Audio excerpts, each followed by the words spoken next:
Welcome back to Product Critique, your go-to channel for in-depth reviews on the latest and greatest products.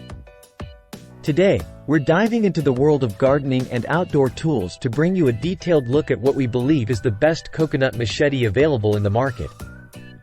Introducing the Barebones Japanese NATA tool, a machete designed for the ultimate outdoor versatility. With its sleek design and expert craftsmanship, this machete is not just your ordinary cutting tool. It's a companion for your outdoor adventures. What sets this machete apart from the rest? Let's break it down. First off, the stainless steel Japanese blade is not only resilient but expertly balanced for precise cutting. Whether you're chopping, splitting, or cutting wood, this machete handles it all with ease.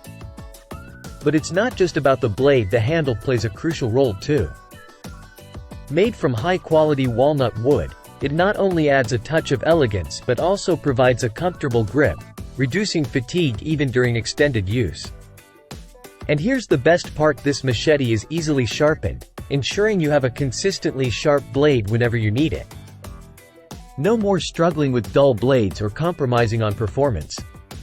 Whether you're clearing underbrush, debarking logs, or splitting firewood, the Barebones NATA tool is your must-have companion. Plus, its slender and lightweight design makes it easy to maneuver, giving you precise control over every cut. So there you have it, folks, the Barebones Japanese NATA tool, the best coconut machete you'll find on the market. Whether you're tackling tough outdoor tasks or simply enjoying some gardening time, this machete has got you covered. Thanks for tuning in to Product Critique, and until next time, happy gardening!